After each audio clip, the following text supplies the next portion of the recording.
el alimentar tu relación con Krishna es la esencia.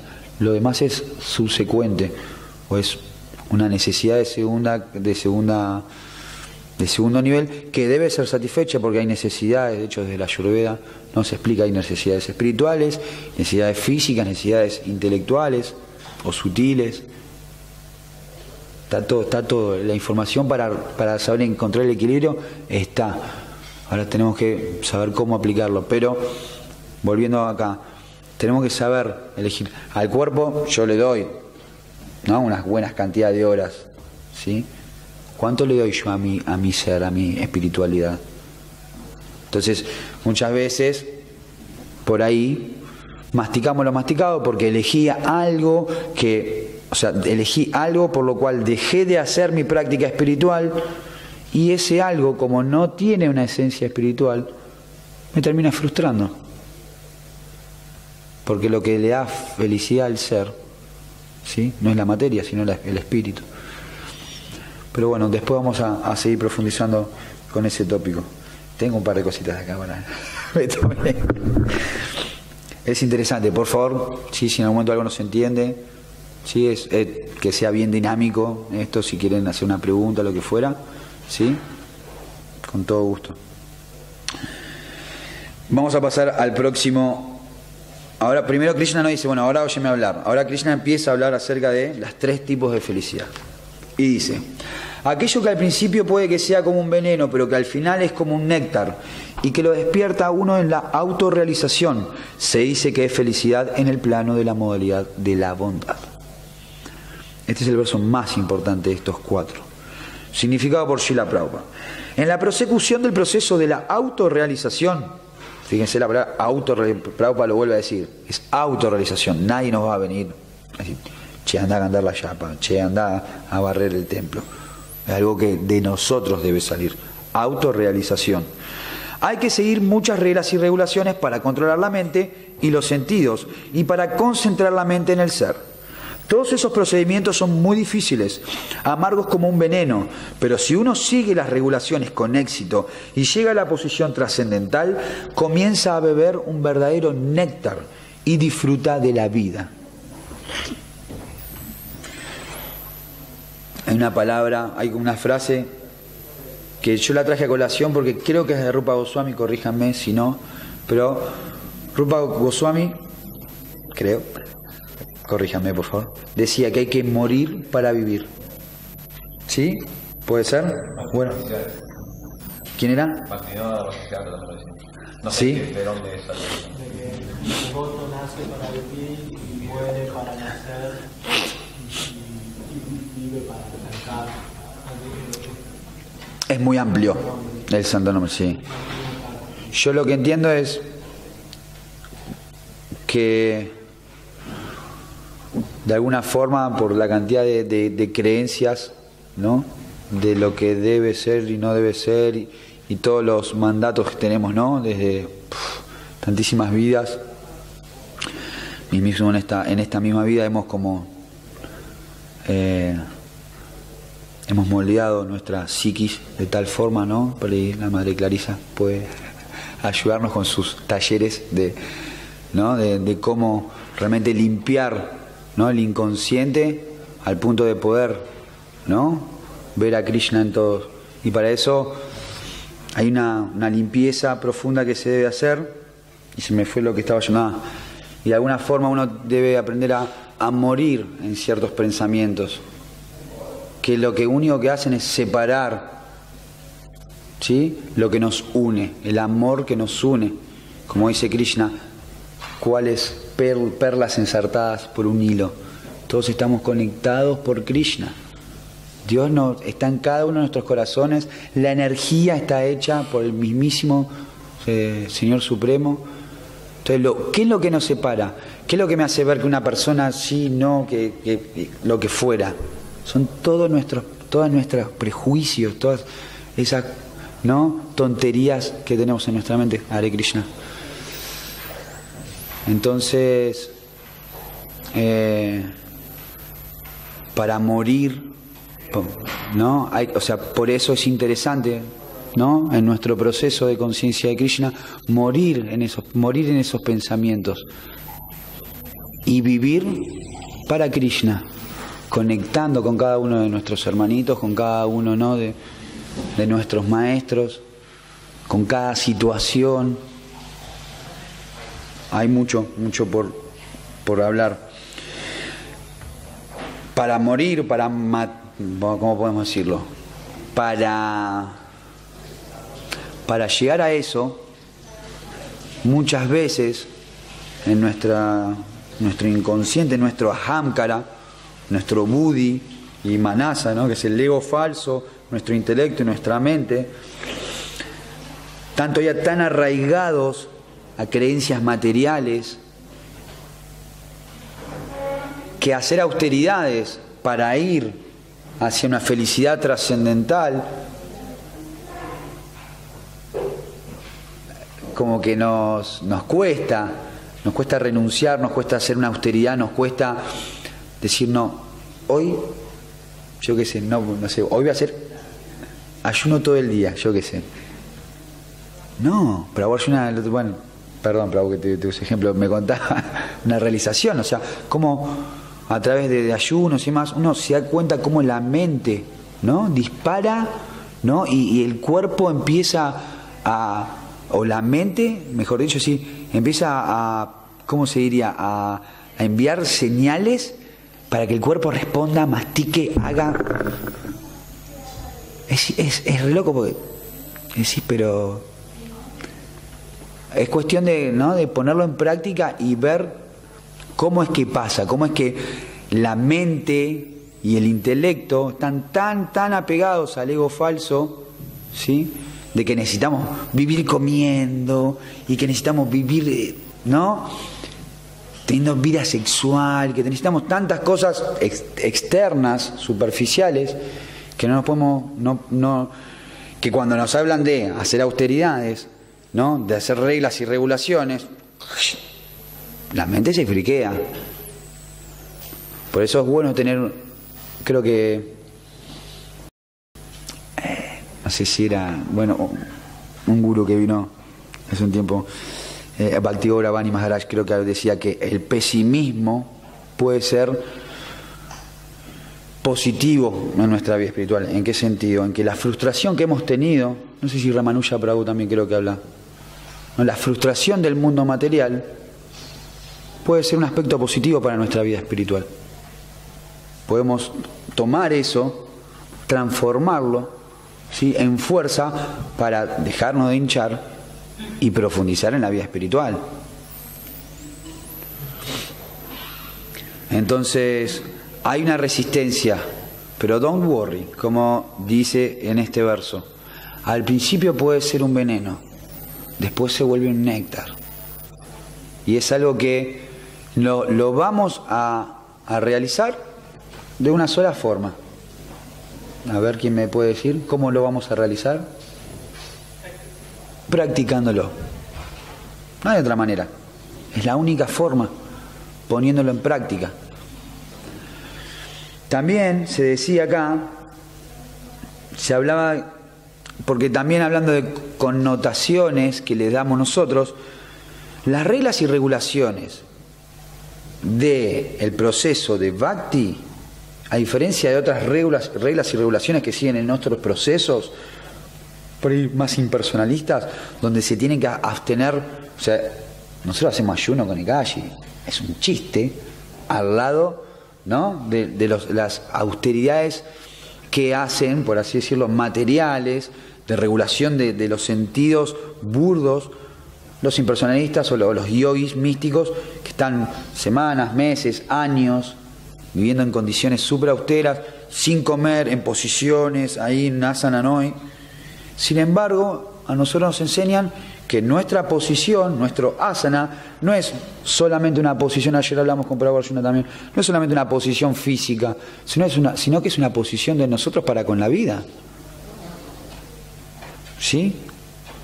Es como la palabra yoga, la palabra asana, no tienen un solo significado, se pueden transportar un montón de aspectos de la vida. Entonces, ¿qué asana tenemos? ¿Qué posición tenemos nosotros ante con la vida? Reglas y regulaciones. Ofrecer alimentos, abstenernos de actividades que lo único que hacen es hacernos olvidar de nuestra práctica espiritual, de nuestra relación con Krishna, que nos ayudan todas estas reglas y regulaciones que tienen una connotación sumamente positiva, como volverse más piadoso, volverse más limpio, más veraz, más austero o más simple. Todas esas reglas y regulaciones nos ayudan a ser lo que todos queremos, mejores personas. Y si llegamos a una etapa elevada de devoción pura, mejor. ¿Quién no quiere estar vibrando todo el tiempo lo que, ¿no? Una gotita del néctar de lo que Srimati Radharani recién estaba diciendo, ¿no? Observando la Krishna, ¿cómo decir? La descripción amorosa, profunda que hace de Krishna, es tan linda que si uno solamente se pone a imaginarla un segundo cuando dice que Él es un océano de belleza, ya se mueve algo en nuestros corazones. Imagínense estar las 24 horas. Me hizo acordar de Prabhupada una vez. Si la Prabhupada una vez le dijeron, Prabhupada, ahí hay una deidad, le dice, y no te postraste, no te has postrado. Dice, si yo me tengo que postrar cada vez que lo veo a Krishna, tendría que vivir en el piso, decía. Un devoto puro, ¿no?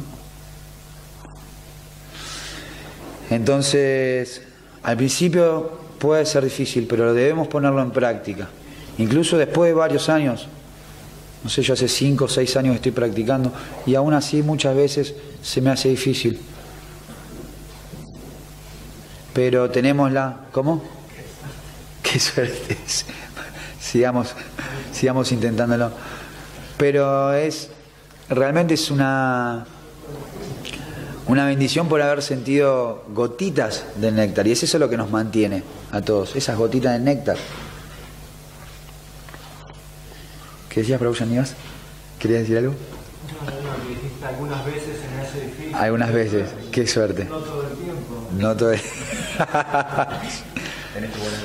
Bueno, el otro día hablaba, no me acuerdo con quién también, de que un aspecto lindo de los devotos cuando van avanzando es esa humildad al punto de llegar a sentir que quiero más, necesito más de esa relación con Krishna, de ese sabor, de esa melosidad.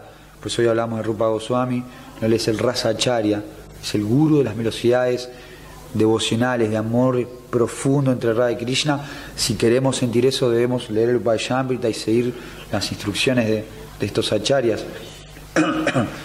y hablábamos, se me fue, Krishna.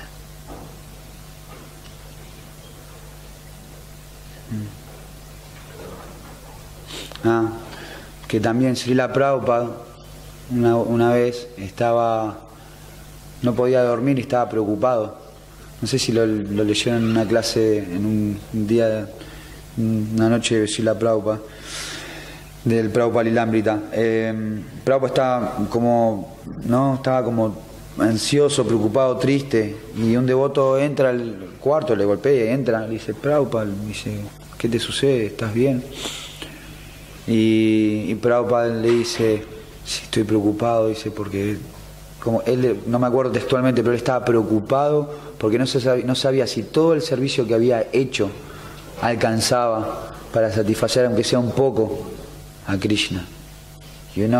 Y lo que se cuenta en esa historia es que cuando el devoto, que se cuenta, no sé, que es un devoto muy mayor, muy elevado, cuando ese devoto escucha eso de Srila Prabhupada, dice, ¿y a mí? Entonces, ¿qué me queda? Porque si Prabhupada, con todo lo que hizo, no se siente satisfecho de todo el servicio que hizo, ¿a mí qué me queda? Y ese devoto se lo cuenta a otro devoto, y ese devoto, que era un Bhakta, poner Jaya Das, que viene un devoto que, no sé, que era un asistente íntimo de Srila Prabhupada, le viene a contar a un Bhakta, el Bhakta dice, si a Prabhupada y al devoto a mí entonces, ¿qué me queda? ¿No? es muy interesante cómo funciona el aspecto espiritual. Hay muchas cosas que realmente cambian. El mundo material es el mundo del revés. Y la verdadera felicidad está en el mundo espiritual a través de todas estas, ¿no?, todas estas asociaciones con devotos y todas estas cosas que se van realizando. La humildad es entre los Vaishnavas. Ayer hablamos, por ejemplo, creo que hablamos de las cualidades de los maestros espirituales y la que más resaltante fue la humildad. Y de hecho es la cualidad más resaltante de Krishna, ¿no? La humildad y la simpleza son como, bueno, son 6, pero la humildad de Krishna, cuando uno ve, ¿no?, la humildad de Krishna es él poniéndose como áuriga de su devoto, siempre guiándolo, siempre asistiéndolo. Y se dice que cuando los devotos entran, ¿no?, en una frecuencia de relacionamiento más profundo con Krishna, hay como una competencia entre quién sirve más, si Krishna o el devoto, Krishna o el devoto. Por eso digo, al principio puede volverse un néctar, pero es Anandam Buddhi Vardhanam, hay una felicidad esperándonos incomparable, que hoy no nos la podemos imaginar, solo podemos ponerla en práctica. Hablamos entonces, ¿no?, de la autorrealización, hablamos de las reglas y regulaciones para controlar la mente y los sentidos y para concentrar la mente en el ser. Y el proceso más sencillo que nos dio Chaitanya Mahaprabhu, como hoy hablamos, es Harer Nama, Harer Nama, Harer Namaiva Kevalam, Kalou Nastieva, Nastieva, Nastieva Gatiranyata. El proceso por el cual alcanzamos de amor por Krishna y podemos centrarnos en el ser en esta era de Kali es cantando los santos nombres del Señor. No hay otra manera, no hay otra manera, no hay otra manera. Así lo dice el mismo Señor Supremo. Entonces, ¿cuál es el proceso para meditar en el ser? Porque entendemos que, bueno, entendimos, ¿no? Por eso decía, como la autorrealización, que es algo propio, personal, que nosotros debemos ser proactivos, debemos ser entusiastas en este proceso. Hay reglas y regulaciones, ok, muy lindo. Pero ¿cómo hacemos? Bueno, cantando los santos nombres. Es el proceso más directo, es la vía directa por el cual nosotros podemos enfocarnos en nuestra verdadera posición como seres espirituales, cantando Hare Krishna, Krishna Krishna, Hare Hare, Hare Rama, Rama Rama, Hare Hare, tratando en cada uno de nuestros cantos, perdón, devotos, pero no sé si son los 32 o qué, pero me está doliendo la rodilla. No es para tanto. Es la forma más efectiva, ¿no? Y es la forma más práctica de hacer servicio, porque cuando uno canta, ¿no?, Hare Krishna, está sirviendo a Radha y Krishna en los pasatiempos conyugales que tienen ellos. Se nos hace muy difícil a veces comprenderlo, por eso cantamos en cualquiera, pero nunca está de más olvidarlo y tratar de en el día a día ir recordándolo. Pues nuestro primer servicio, la yapa, y cantar ahí Hare Krishna. Muy eso además nos va a ayudar a avanzar en como decía Prabhupada, ¿no?, en esto de ir desde una práctica que quizás pueda ser como un veneno al principio y después pueda volverse, ¿no?, como un néctar. Texto número 38 dice: la felicidad que procede del contacto de los sentidos con sus objetos y que al principio parece ser un néctar, pero al final parece ser veneno, se dice que es de la naturaleza de la pasión. Significado por Srila Prabhupada. Un joven y una joven se reúnen y los sentidos llevan al joven a verla, tocarla y tener relaciones sexuales. Puede que al principio eso sea muy agradable para los sentidos, pero al final o después de algún tiempo se vuelve igual que un veneno. Ellos se separan o se divorcian y hay lamentación, tristeza, etc. Esa clase de felicidad siempre está en el plano de la modalidad de la pasión. La felicidad que procede de la unión de los sentidos y los objetos de los sentidos siempre es una causa de aflicción y se debe evitar por todos los medios. Van a ser las 2, hasta las 2:30, ¿no? Como mucho. Con toda la furia. Ok, vamos a meterle entonces. Entonces, acá, como hablábamos hoy,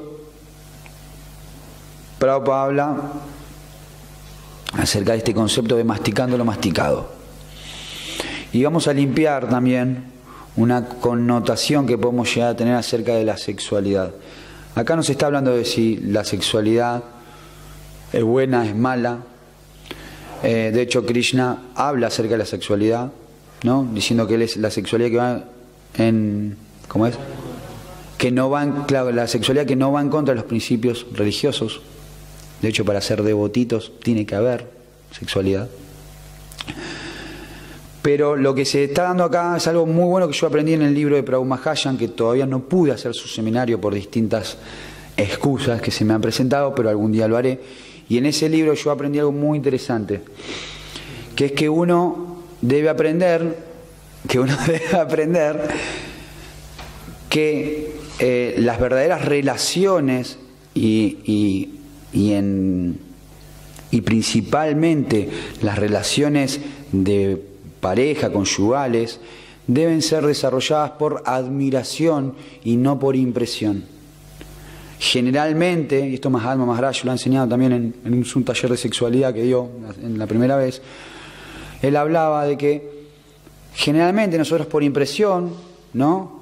A un chico le gusta la chica le gusta el chico, pasa esto que se acaba de escribir acá, como no hubo un conocimiento previo, después de que hay ese vínculo, porque es un vínculo íntimo la relación sexual, muy profundo, se depositan un montón de emociones, un montón de proyecciones, cuando esas proyecciones no son satisfechas porque yo creí que era de tal forma, pero resulta que es completamente de otra forma, está todo mal.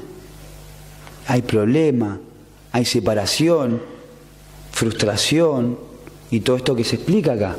Entonces, esa es la verdadera connotación que se le debería dar, no que se está hablando acá de que, entonces ese es el punto. Si realmente queremos entablar una verdadera relación con un devoto, con una devota, que sea a través de este principio, de conocer a la persona, de llegar a comprender a esa persona al punto de llegar a una admiración natural que, con el correr de los tiempos, si tiene caspa, no tiene caspa, si lo que fuera, no obstante, la persona, sí, eso es suyo, si tiene lo que tenga, ¿sí? Realmente yo puedo seguir al lado de esa persona, porque yo sé que sigue ciertos principios, porque la conocí durante un tiempo, ¿no? La pude, ¿cómo es que se decía antes, Prabhu? Cortejar, ¿no? ¿No? Uno puede, ¿no?, tomarse ese tiempo de cortejo hacia la pareja y conocer, y después pasar al próximo nivel. Así es como las relaciones sanas van a prosperar.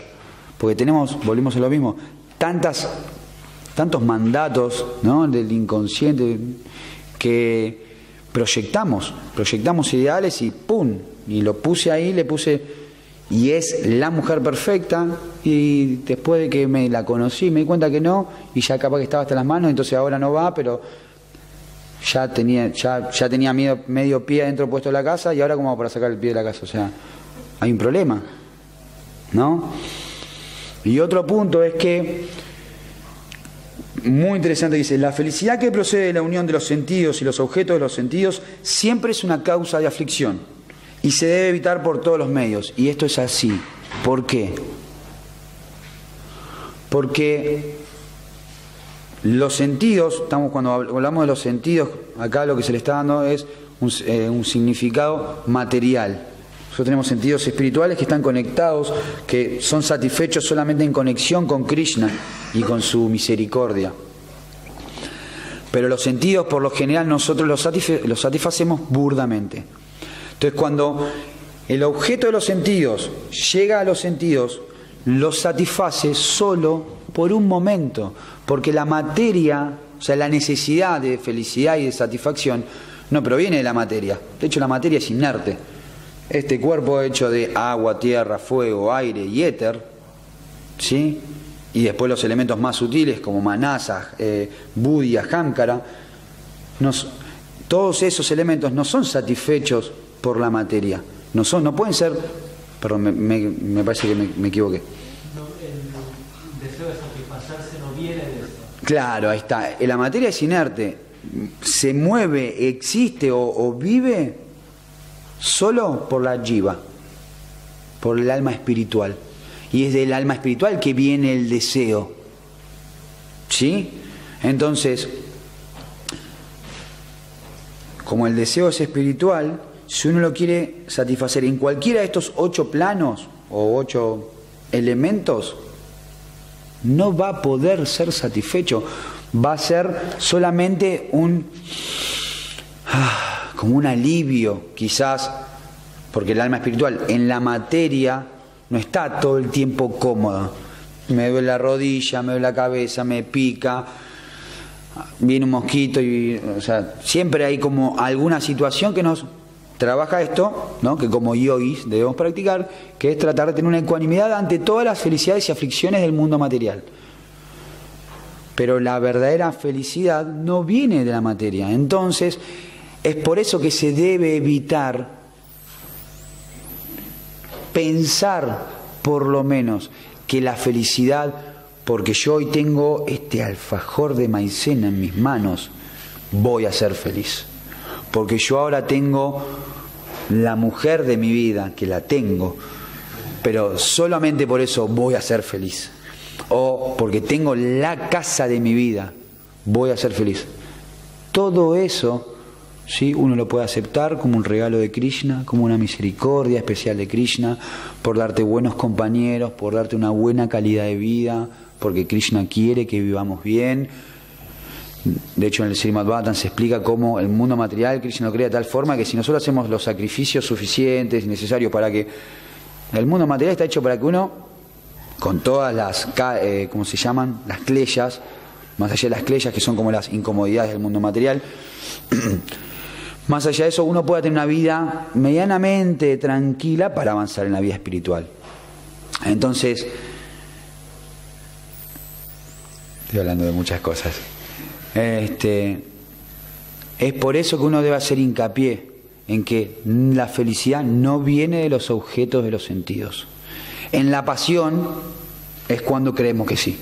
Entonces en la pasión cuando sí, voy a laburar 24 horas de corrido porque al otro día voy a tener la billetera gorda para irme a la playa, tomar unos drinks, ¿no?, con lo que fuera.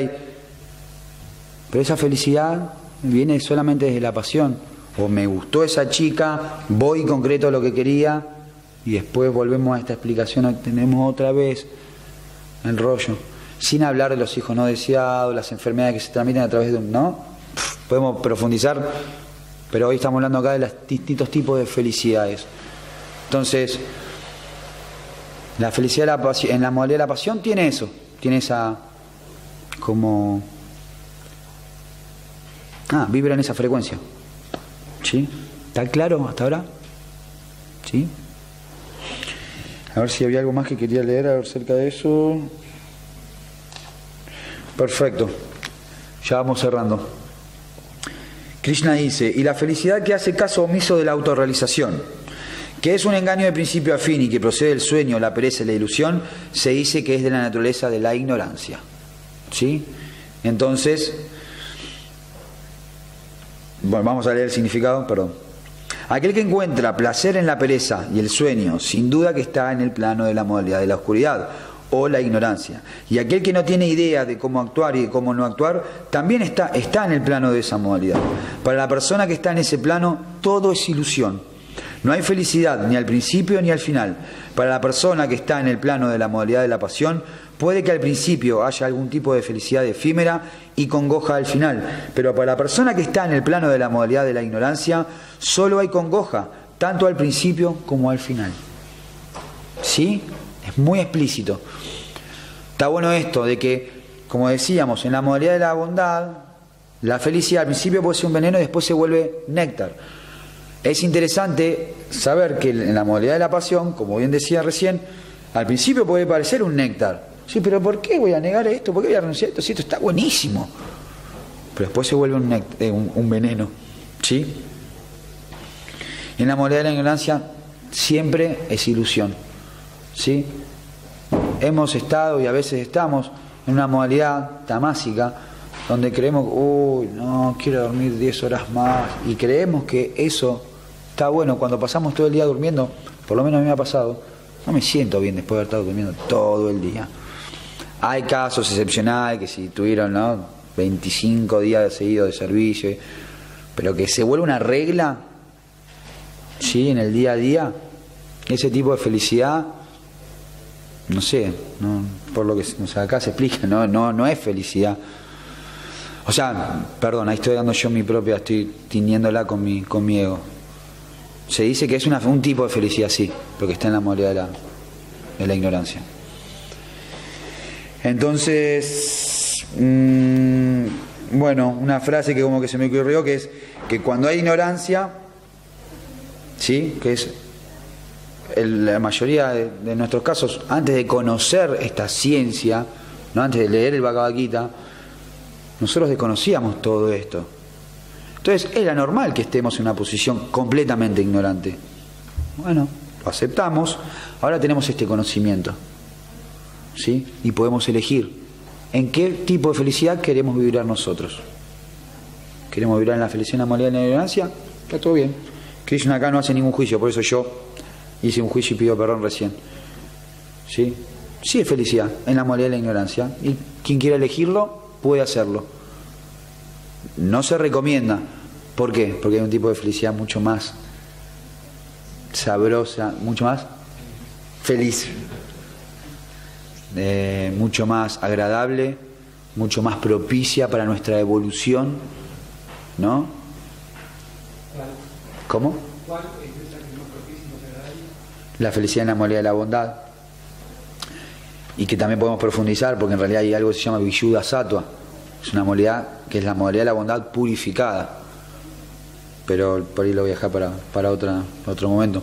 Pero es la modalidad de la bondad conectada 100% con Krishna, desapegado, ¿sí?, de incluso vivir en un plano sumamente bondadoso, sino que estar conectado con Krishna las 24 horas al servicio, entre otras muchas cosas que eso abarca. Entonces, es normal que cuando hay ignorancia haya despropósito, porque cuando uno no tiene conocimiento, dice, bueno, ¿y para qué voy a vivir? Yo qué sé, si está al final de la vida, total me muero, y ¿qué voy a estar laburando todo el día durante 40 años y al final de la vida no me llevo nada? Cuando hay ignorancia, dije, hay un despropósito. Sin un propósito claro de la vida, se genera un vacío o una oscuridad. No sé si alguien lo experimentó, pero cuando hay un propósito para la vida, ¿para qué existo? ¿Para qué vivo? ¿Para qué me voy a levantar hoy y qué voy a hacer? ¿No? Entonces, del vacío y la oscuridad nace la pereza, el sueño y la ilusión, ¿no? Entonces vivimos como en un plano completamente superficial. Así que esas son como las modalidades en las que Krishna nos enseña que vibra la felicidad. Queda a nosotros elegirla, que más nos guste, como practicantes de conciencia de Krishna, ¿sí? La mejor de todas es la modalidad de la bondad, porque nos va a ayudar a nosotros a avanzar en nuestro proceso de autorrealización. Ahora sí, creo que es todo. Gracias y disculpen por hacerlo tan largo. El Prabhu quería hacer una pregunta, y si quieren alguna, hacemos 2 o 3 preguntitas y pasamos al próximo. Está el devoto y después está Madre Eva Guadalupe. Sí, Prabhu. ¿Cuál sería la diferencia entre la pasión y un propósito? Buena pregunta. La diferencia entre la pasión y un propósito. En sí creo que etimológicamente deben tener ya su propia diferencia, porque pasión nosotros en Occidente lo entendemos como eso que nos moviliza, ¿no? algo que está cargado de emoción. Y si bien en un aspecto es así, desde el concepto Vaishnava, la pasión en sí, es una modalidad donde uno vive eufórico. Y no es lo mismo tener una emoción o un deseo por algo que tener euforia. Por ejemplo, si yo tengo euforia por algo, ¿sí? La euforia tiene como una cualidad. Generalmente cuando uno está muy eufórico,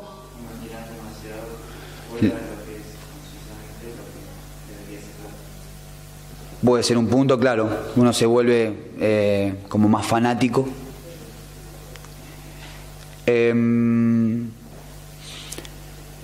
Sí, es un buen... Uno se puede volver más fanático, uno puede tener como estas caídas cuando uno está eufórico. Cuando hay euforia, naturalmente hay tristeza. Es como cuando estás tan arriba, pero es algo como, no sé cómo explicarlo, no estoy encontrando la palabra, pero se genera exactamente. Es como tiene mucho que ver con esto que hablábamos al principio, tiene que ver mucho con la felicidad y la tristeza en el plano material. Hay euforia, listo, estás allá arriba, como dice, ¿no?, la frase, todo lo que sube tiene que bajar. Así como estás eufórico, bajás. Entonces la pasión tiende a hacer eso, a quemarte. La pasión se vincula mucho con el fuego, ¿no? Donde uno gasta y, por ejemplo, si vos tenías que recorrer este trayecto, vos gastaste, por estar en la pasión, por estar eufórico, gastaste en estos 20 metros primeros, gastaste todo lo que tenías como reserva para hacer el camino entero.